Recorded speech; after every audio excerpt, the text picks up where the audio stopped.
terikat itu kata yang harus digabung dengan kata yang mengikutinya. Jadi kata terikat itu ada banyak sekali, ada lebih dari 50 kata. Salah satu adalah kata pro. Lagi coba ya, biasanya kita masih sering salah penulisan. Ada pro, pra, pasca. Contoh kalau ada kata pasca banjir berarti harus digabung karena dia merupakan kata terikat. Ada intra, ada ekstra. Ini jangan bertanya-tanya kok tulisannya mirip Kak. Emang tulisan saya selalu mirip, jadi saya nggak bisa tulis lurus, kesulitan. Pro, pra, pasca, intra, ekstra. Ada yang tahu lagi apa itu kata terikat selain ini? Yang biasanya penulisannya selalu digabung.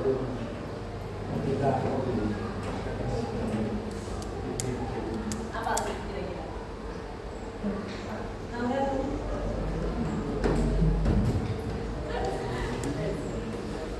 Nanti silakan cari tahu. Jadi kata terikat itu ada lebih dari 50 kata. Ini yang sering masih salah penulisan. Nah, untuk permasalahan yang kedua ada kata dipimpin.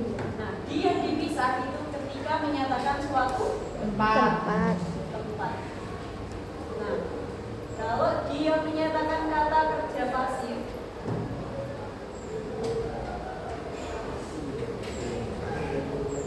maka harus digabung. Kalau dipimpin itu tempat atau kata kerja pasif? Pasif. Berarti tulisannya harus digabung. Ada yang salah? Jawaban nomor 1. Betul. Ya, berarti betul jawabannya yang D. Nomor 2. Masih butuh kaki. Sampingnya dan samping kiri. Berapa? Ada.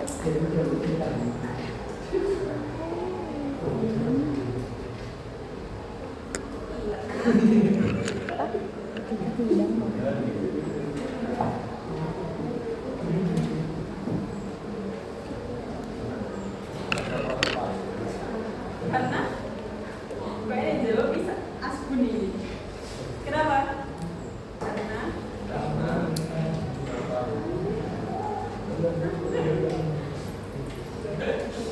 jadi kalau kalimat efektif itu ada banyak sekali unsurnya. Jadi ini meskipun kita pakai beting-betingnya tetap banyak.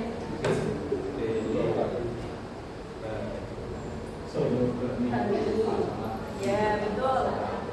Ini yang siswa GO pasti tidak asing lagi.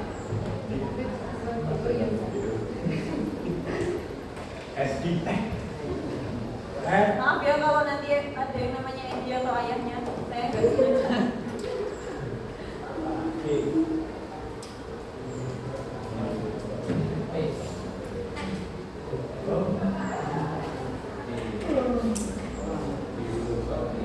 Jadi kalian langsung ini cuma ini ya, bimbel ini toh. Yuk, nggak ada pelajaran. Tidak. Puasa libur. Masuk. Jadi kalimat efektif yang pertama dia harus hebat. Jadi nggak boleh ada pemborosan kata. Kalau boros berarti kalimatnya tidak efektif. Lalu yang kedua logis atau masuk akal.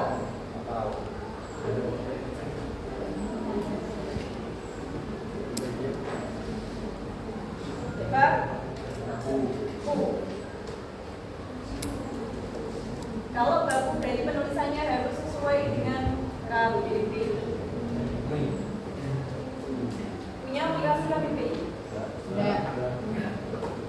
Nanti kalau di UTBK pasti keluar loh. Contoh ada pertanyaan kata ekosistem memiliki makna jawaban A sampai E itu menurut kita itu benar semua, tapi yang paling tepat adalah jawaban yang sesuai dengan kamus. Selanjutnya, mi itu minimal memiliki ya subjek, dan predikat. Jadi di dalam satu kalimat itu harus ada minimal ada subjek predikatnya. Lalu kalau nggak ada subjeknya atau nggak ada predikatnya, dia tidak bisa dikatakan kalimat yang efektif. Pak, itu paralelisme.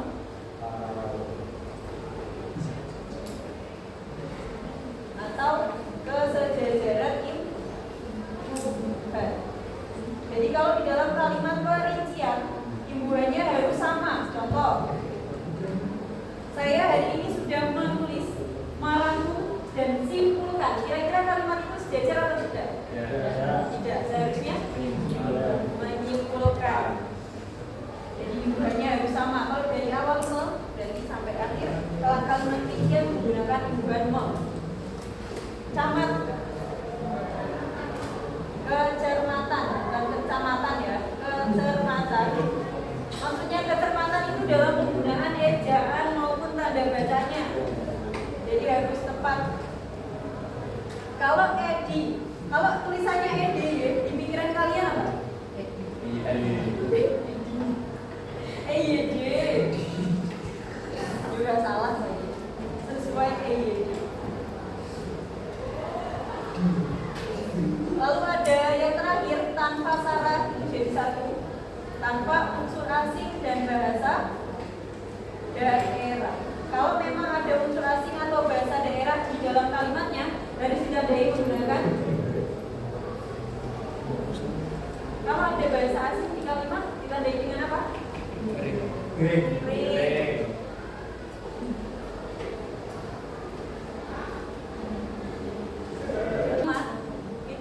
Di awal predikat dia tidak boleh diawali kata yang. Kenapa? Karena kalau kata yang di awal predikatnya akan hilang, jadinya pelengkap.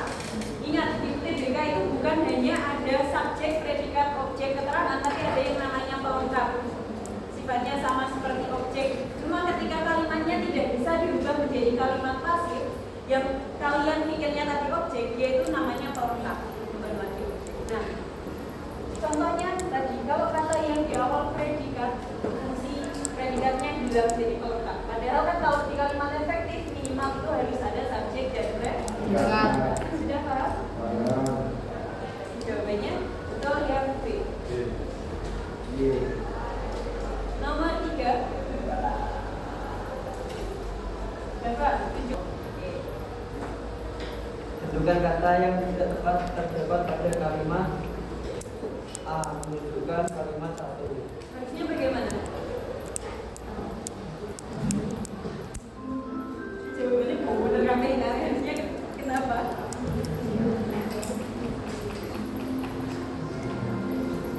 Ini kok nggak nyala? Dasarnya mendapatkan akhiran Kan. berarti harusnya tulisannya kayaknya 2.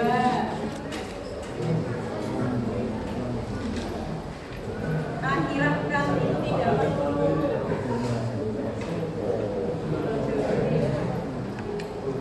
Ayo tunjuk sekarang yang cewek bagian.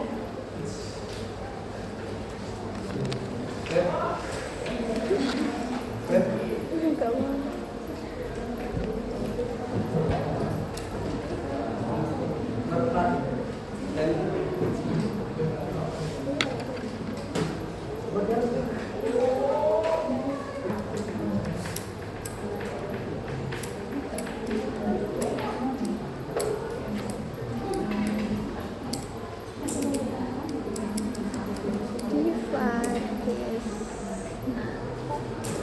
Jadi kalau kalimat utama itu letaknya bisa di awal. Kalau di awal namanya paragraf apa berarti? Deduktif.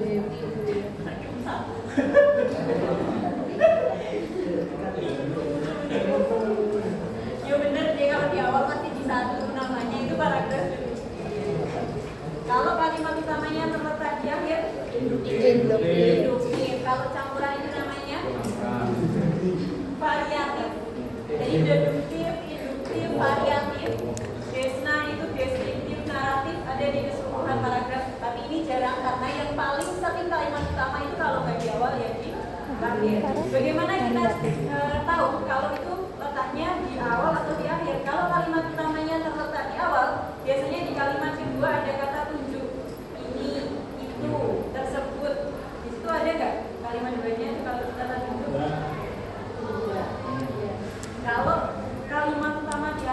biasanya ada kata simpulan. Jadi oleh karena itu atau inti kalimatnya berada di belakang, itu berarti namanya paragraf induktif atau kalimat utamanya berada di akhir paragraf.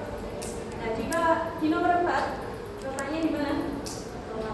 Di awal, berarti namanya paragraf deduktif. Setelah lahir seekor anak badal Sumatera berjenis kelamin betina, yang sesuai dengan kalimat itu adalah yang lahirnya seekor anak badal Sumatera di Taman Nasional Waikambas. Betul, jawabannya yang A. Mana? Bunda. Ayo. Inti kalimat kedua adalah B. 5 ya. Ada tersebut terdapat kalimat yang tidak padu, kalimat tersebut dapat ditentukan pada E, kalimat sudah. Kalimat tidak padu itu yang bagaimana? Dan tidak sesuai dengan kalimat pertama. Kasih tahu. Tidak ya?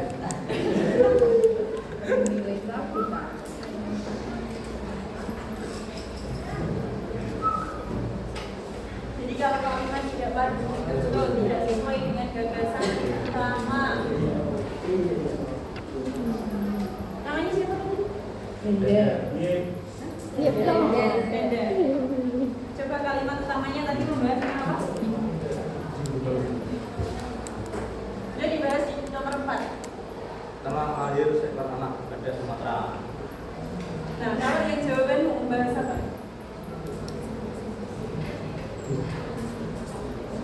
Konservasi. Konservasi. Nah, jadi itu namanya adalah penguraian paragraf. Kalau memang pembahasannya sudah mulai berbeda dari gagasan utama, harusnya dia membuat paragraf baru. Kenapa? Karena satu paragraf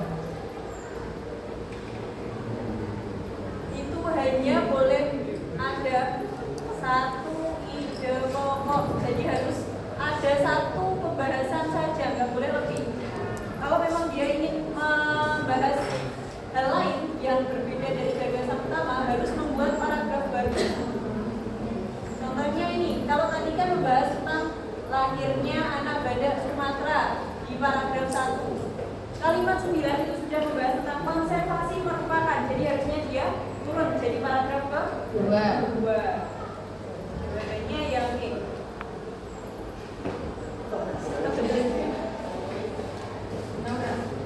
Jadinya kalimat ini apa? Ini biasanya yang paling mudah dihafal begininya karena cuma 2 kata.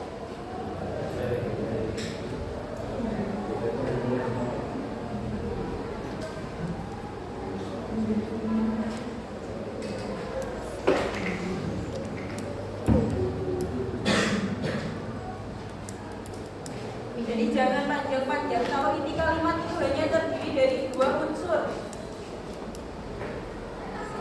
subjek inti dan predikat inti. Tapi biasanya kalau di UTBK dia ditambah 1 kata itu objek.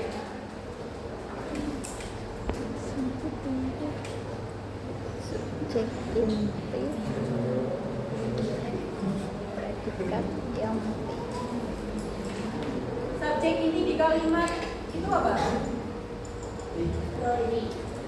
Peneliti.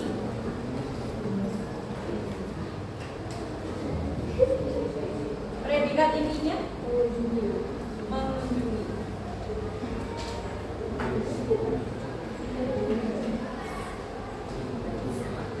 Jadi yang ada 2 kata ini dan ditambah 1 kata objek, jawabannya yang B. Malah biasanya kalau ada pertanyaan ini inti kalimat dia hanya terdiri dari 2 kata atau hanya subjek ini sama predikat. Beda coba tunjuk yang lain. Harus banget langsung tunjuk sampingnya itu ya. Iya. Saya nomor Samaan 8. inti kedua teks tersebut adalah subjek penyakit nyeri punggung dan dapat menyebabkan beragam. tujuh. Pilot ini. Pilot.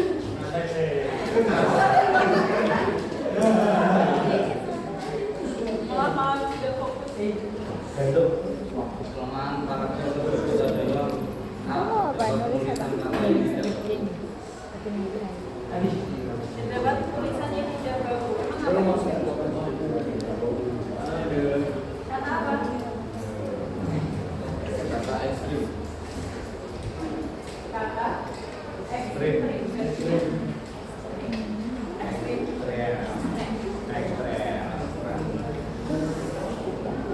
Penulisan ekstrem yang betul itu tidak boleh menggunakan kata huruf I. Harusnya pakai I.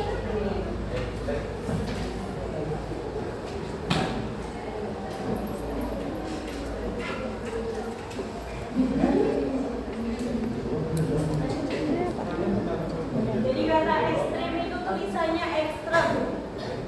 Ekstrem. Kalau saya pakai video ini dia tuh nggak? Kita hafal dan persiapan. Ekstrem pakai E, bukan pakai I. Rujukan. Nomor 8, yang lain. Ini oke.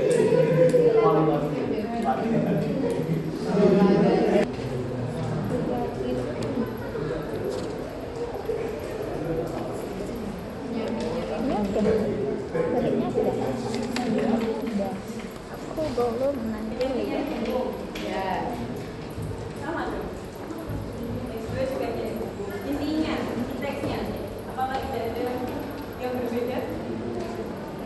Kalau teks 1 itu membahas apanya nyari rumus. Membahas, bisa dilihat di kalimat utamanya. Ya. Betul, membahas sekitar 800 juta orang.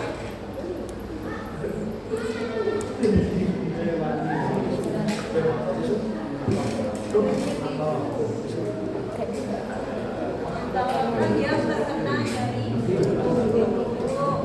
lalu teks 2.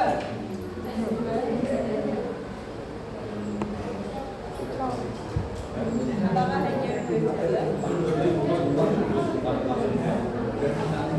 Teks 2 itu gejala dan akibat dari kan di teks 2 dinyatakan kalau nyari hukum itu bisa menghambat aktivitas dari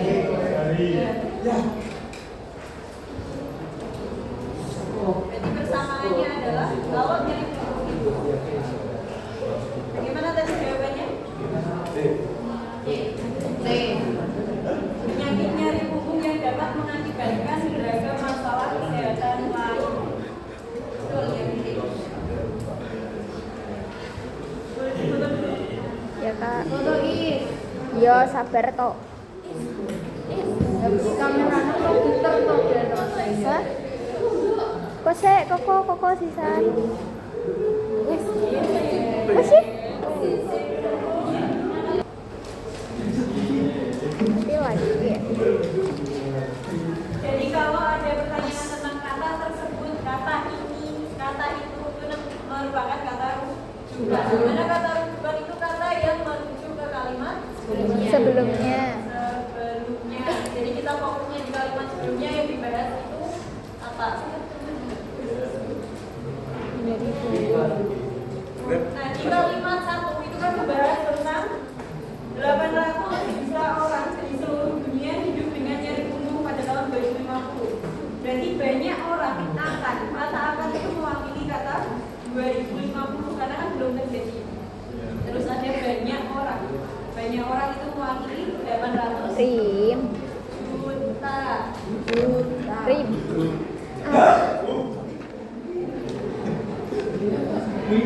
Siapa tuh? Rim. Nomor 10. Siapa bilang?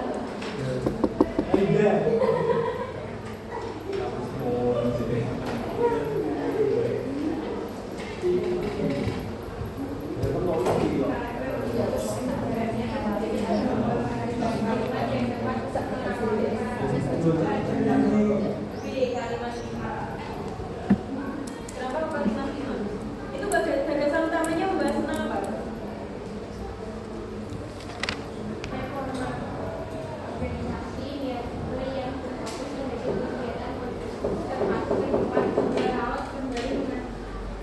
melaksanakan kegiatan penanaman tanah di perairan Pantai Melayu. Melayan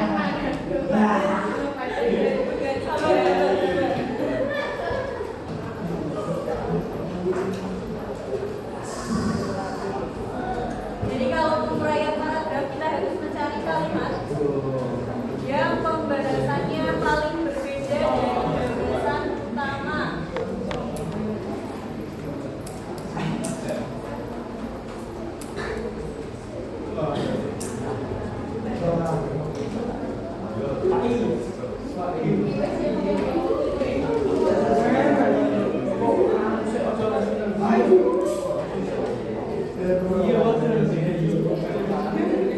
Apa ramai?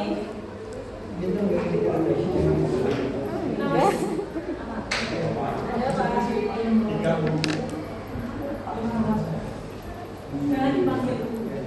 Sama seumuran.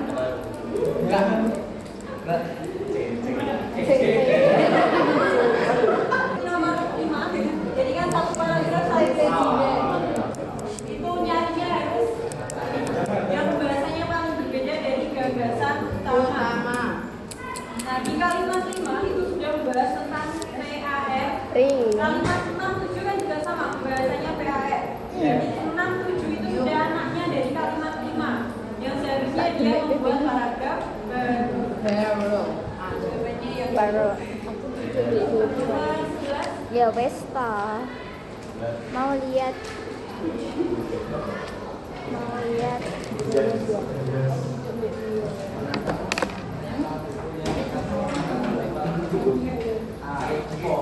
Dek enak kok beb.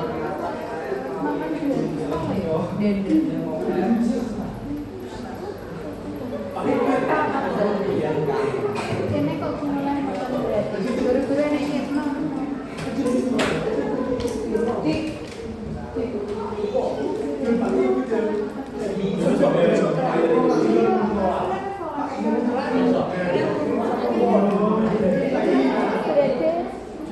12 di dalam dari 1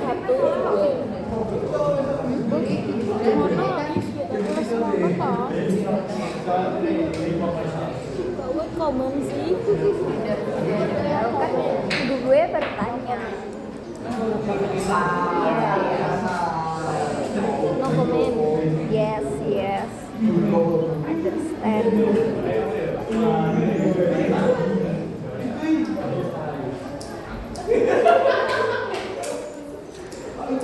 Dengan paragraf itu kita harus cek satu-satu. Contoh yang A, festival yang digelar untuk memperkenalkan seks melalui medium film yang populer. Kalimat itu ada nggak di dalam paragraf? Ada. Nah, tapi ketika satu kata berbeda dan mempengaruhi makna kalimatnya, itu berarti sudah melemahkan pendapat atau tidak sesuai dengan Banyak teks. sekali. Kira-kira perbedaannya apa? Nah, ada kata populer. Perbedaannya kan cuma satu kata toh, tapi itu sangat mempengaruhi. Jadi jawabannya betul yang A.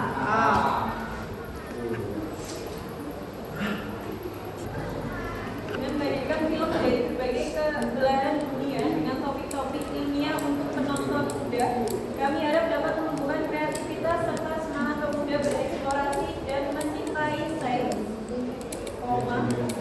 Terang gaya. Kira-kira yang salah?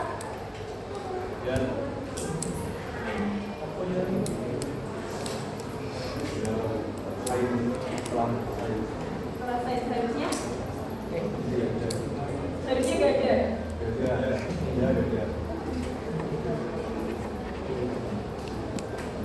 Rim. Oh.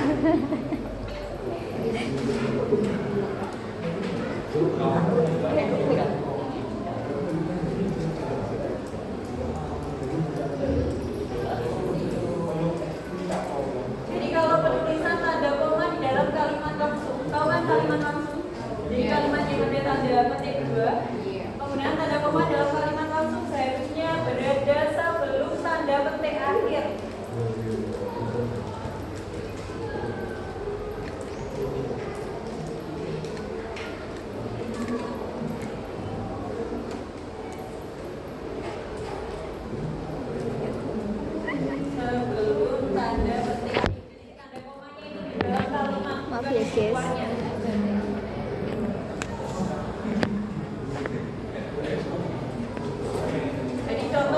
ada kalimat langsung, tanda petik, lalu kalimatnya, tanda koma, baru tanda petik. Berarti betul jawabannya ada di kalimat terakhir paragraf 3. Langsung ditulis saja.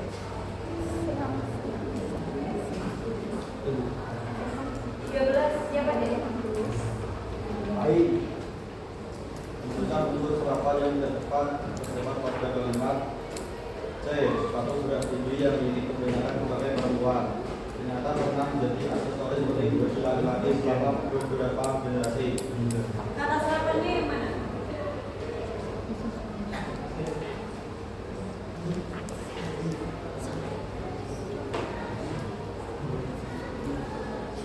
Ini ditanyakan kata serapan. Tahu kan kata serapan itu apa? Tahu. Apa? Jadi bahasa asing diserap ke dalam bahasa Indonesia. Nah itu kata serapan di jawaban yang C itu apa? Aksesoris. Aksesoris. Yang betul? Aksesori. Aksesori itu sama pakai S. Angkat aja. Nah, jadi bahasa Indonesianya itu aksesori bukan aksesoris. Jadi kalau pasti sampai sekarang kalian kalau bilang masih aksesoris ya. Sorry. Untuk aksesori nggak usah lagi. Tapi lah keren. Nomor 14. Dan Mungkin peristiwa yang sangat jarang terjadi dalam metodologi Six Sigma. Peristiwa ini seharusnya hanya terjadi sekali dalam 1,5 juta tahun. Tapi masa-masa terus berubah serta penelitian baru yang dipimpin oleh ahli geofisika University of Exeter, Martin Singer, menunjukkan bahwa kondisi ekstrem seperti itu ini hampir pasti akan terus berlanjut. Kalimat inti pada kalimat lalu adalah di peristiwa ini terjadi. Subjek intinya apa deh? Peristiwa ini Peristiwa. Terus predikat intinya? terjadi.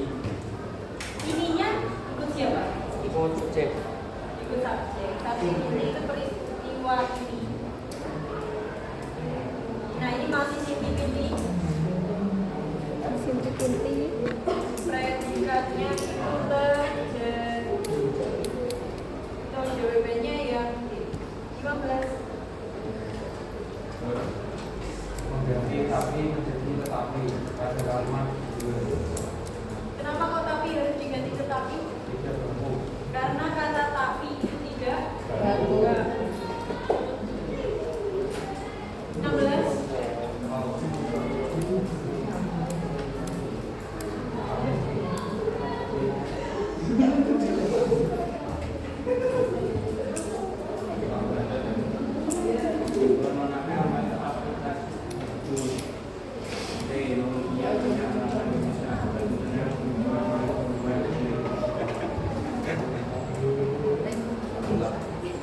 Kalau simpulan Aku.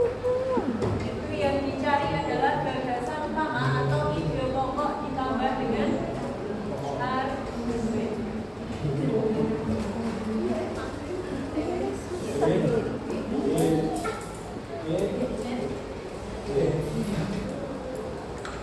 Argumen itu pendapat.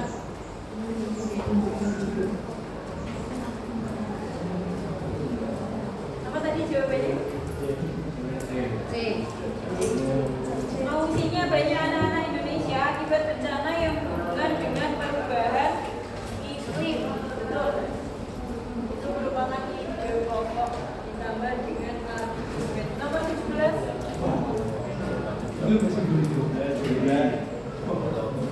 Paragraf tersebut terdiri atas dua paragraf. Penguraian yang tepat adalah E 1, 2, 3, 4, 5, 6, 7 dan 8 dan 10. Kalimat utamanya paragraf 1 membahas tentang apa?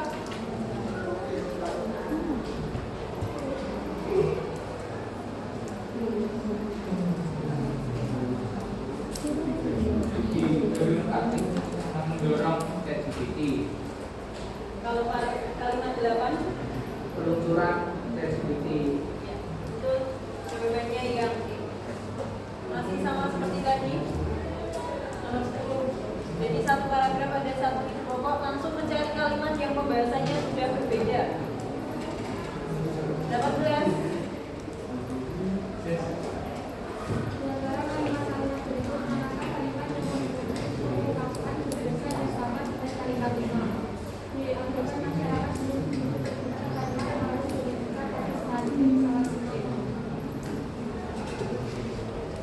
Anggapan masyarakatnya bagaimana?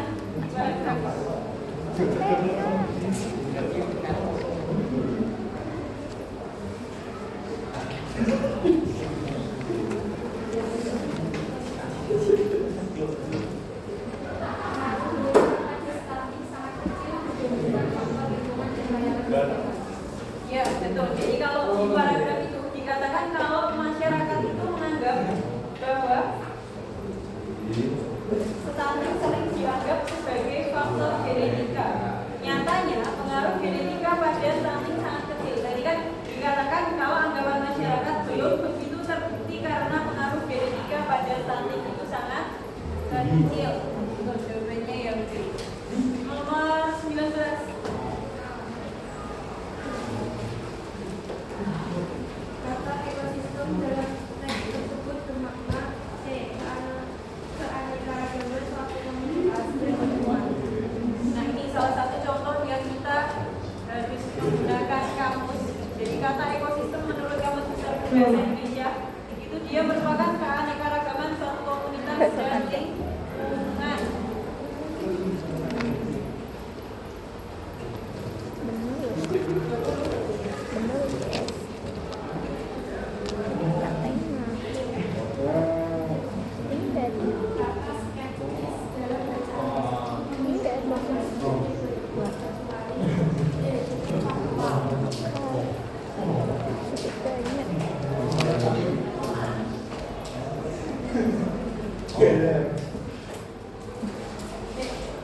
Sekarang nomor berapa?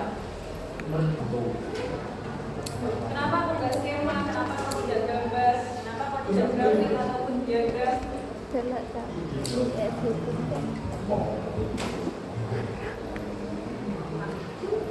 Jadi kalau ada pertanyaan tentang ilustrasi, kita fokusnya di kalimat belakangnya. Contoh ini kan tabel, skema, grafik, diagram, sebenarnya bisa semua, cuma yang kalimat belakangnya. Kalau yang A, itu pergerakan sampah plastik di 27 lokasi. Yang B, itu penyebab masalah sampah plastik.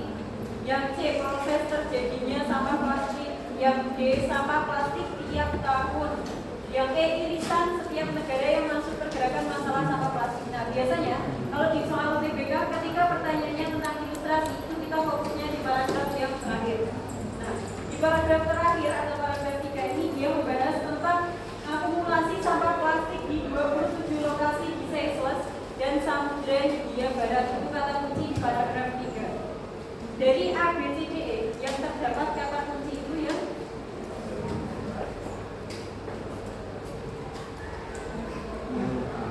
Yang A. Betul, jawabannya yang A. Ada kata kunci 27 lokasi. Kata itu yang menjadi inti pembahasannya. Nomor 22.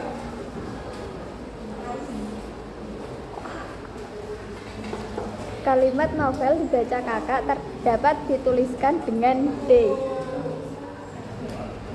Bagaimana mencari bahasa hipotesis caranya? A, B, C, A. Yang pertama, A, B. apa? Gak tahu. Kalau mengerjakan bahasa hipotesis kita harus mencari. Jadi kan kamu kalau mengerjakan bahasa hipotesis itu yang pertama kamu cari apa? Kalimat yang sama. Kata. Kata yang Kata yang sama. sama. Kenapa aku pas bagian ini? Pun. Mencari kata yang sama di contoh. Di nomor 22 di bahasa hipotesis ada 3 kalimat itu. Ada kata yang sama itu apa? Pun. Hah? Pun ibu.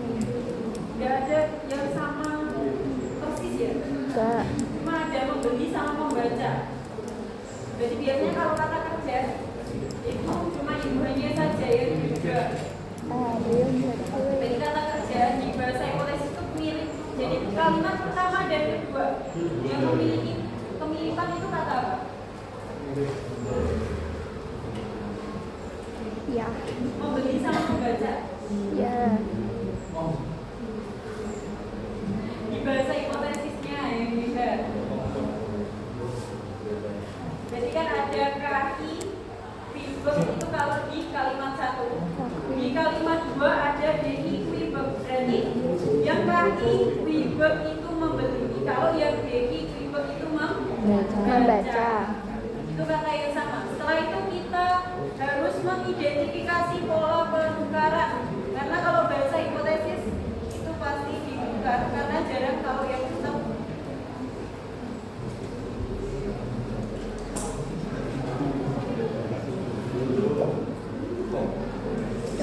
Mengidentifikasi pola penukaran.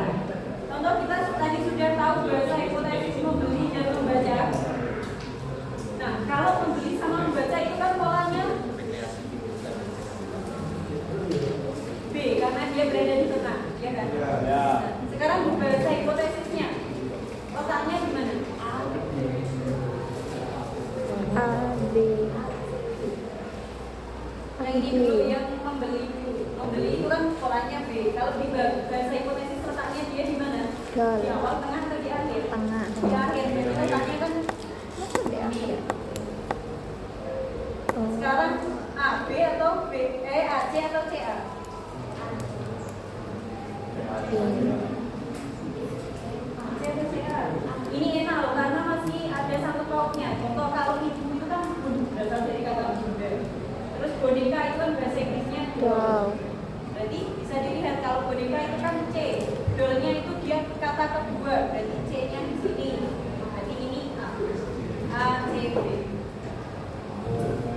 Nah, kalau sudah menemukan ini, kita fokus ke pertanyaannya. Novel dibaca kakak. Novel itu kan nggak ada di contohnya.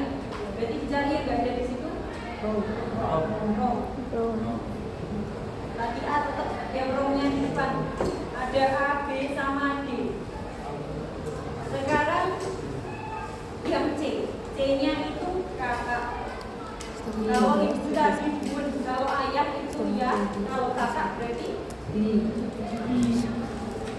jadi yang dicari yang rom.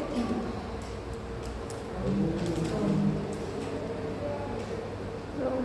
Antara A, B, D, yang rom D itu ada dua, antara B sama D. Sekarang dibaca. Kalau membaca itu DI verb. Kalau dibaca DI verb. Pakai L. belakangnya yang berubah. Jadi jawabannya yang D. ada yang masih bingung nggak? Yakin? Kalau masih bingung, saya jelaskan. Siapa yang masih bingung? Rob. Beneran? Ya. Oh, tak. Bingung dong. Mau difoto dulu? Ya. Fotoin. Mereka menarik imbang.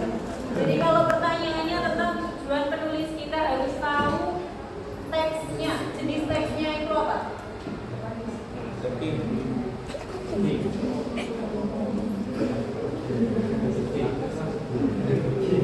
Ada yang namanya depan.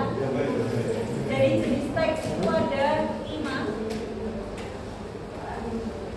Depan, belakang, samping, kanan, kiri. Yang pertama TWB. D. D itu dari kata Deskripsi. Kalau paragraf deskripsi berarti tujuannya untuk Mendeskripsikan. benar deskripsikan. Tapi kata deskripsi sendiri itu Menggambarkan. menggambarkan. Gitu buta.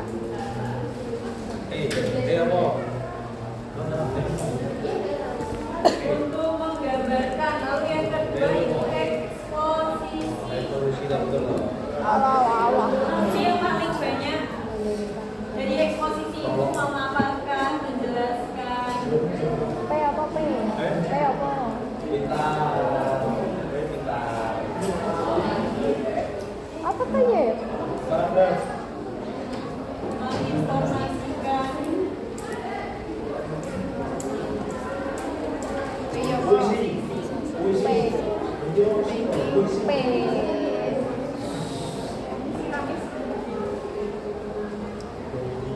Terus yang P itu ada persuasi. Kalau kalimat persuasi tujuannya untuk mengajak, Ada. Asik. untuk mempengaruhi.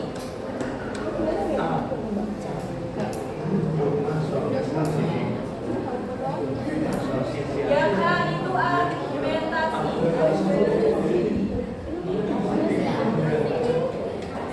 Kalau argumen pendapat itu tujuannya untuk Mengutarakan pendapat.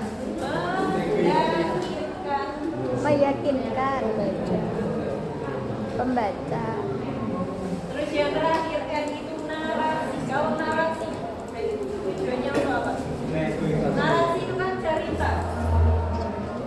Menceritakan.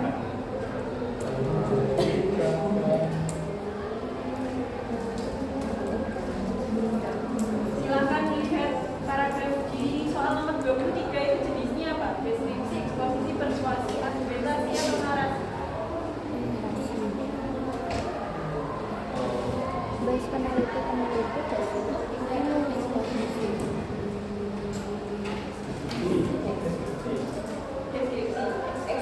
Deskripsi. eksposisi. Kalau eksposisi berarti untuk Memaparkan, menjelaskan, menginformasikan. A, B, C, D, E yang tujuannya salah satunya dari empat. Yang ini kan untuk Ya, memaparkan.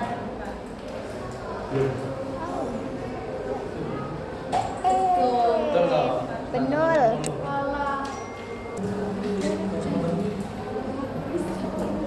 Nilai jaminan yang terdapat dalam kutipan nomor di atas adalah nilai agama.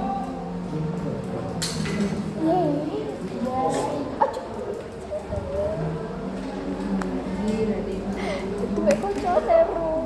Apa nilai dominan yang Duwe kanca. dapat dijadikan Nilai agama. nilai agama? Kenapa? Karena ceritanya membahas tentang apa? Mengaji. Benda rajin mengaji. Betul ya. Jadi kalau nilai dominan itu berarti nilai kehidupan yang menjadi inti cerita. Sila iya. Surat di nambah. Benda rajin berjudi. Hasil mau. Di gagasan utamanya itu sudah ada persyaratannya. Bram harus tetap rajin mengaji. Berarti kalau mengaji itu nilai Ah.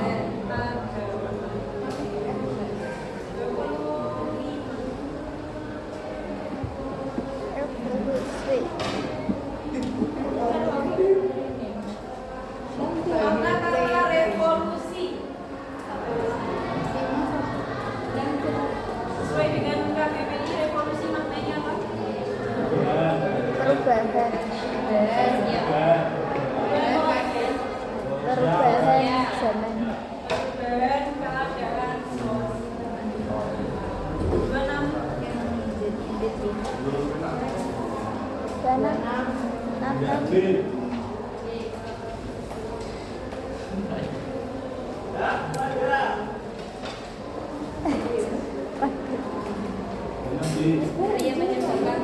Oh my god.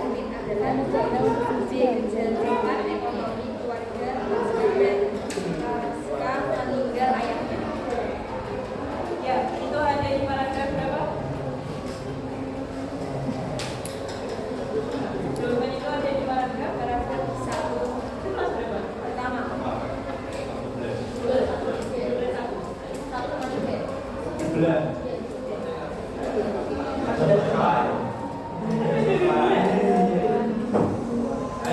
Deking teman.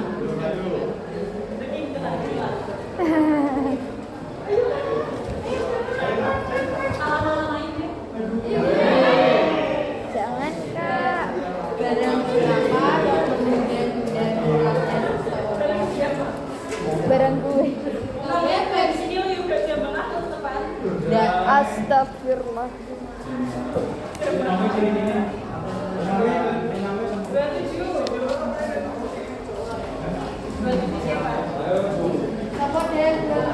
Baby. Astagfirullah. Kalau pertanyaannya tentang hal yang bisa diteladani itu posisikan kita. Jadi kita sebagai pelajar kita kira-kira apa yang bisa diteladani dari Allah.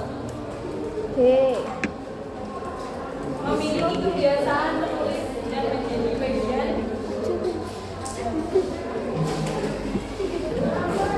nomor 28. Ade.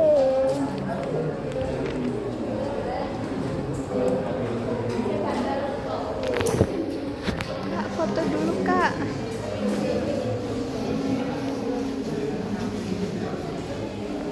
Bisa tapi dulu kak. 28 siapa? Olivia.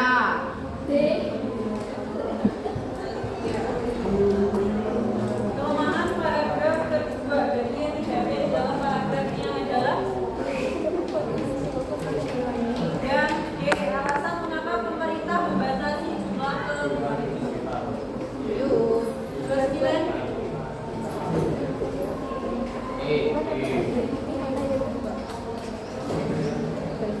Siapa kok tiba-tiba? Habis.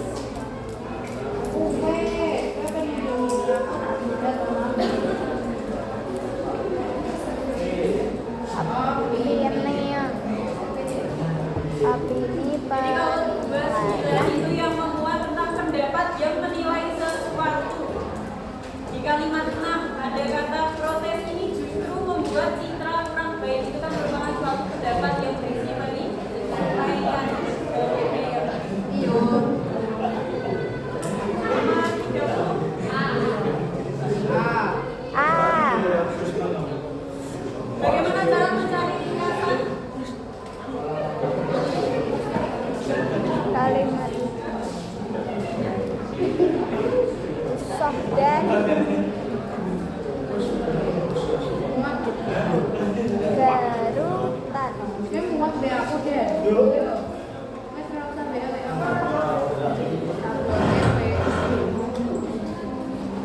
Jadi kalau mencari ringkasan itu gagasan utama disusun secara berurutan.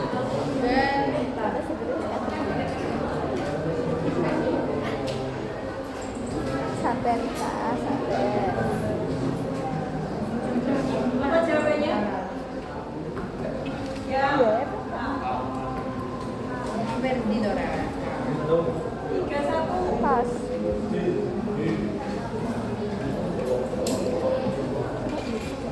A. Pesan Ini tersirat tak fotokan. dari cerita itu apa? Jangan menyerah karena keadaan. Karena sesungguhnya Yang B. Kedua. Kedua C. A. Banter. Kalau fakta itu harus berisi kata.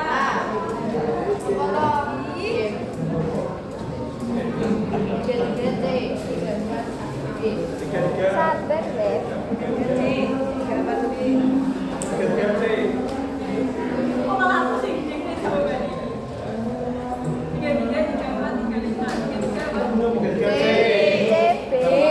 34B. CBA.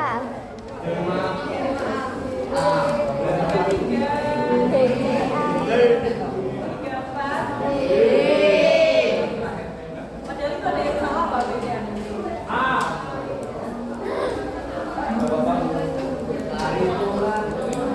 Terakhir.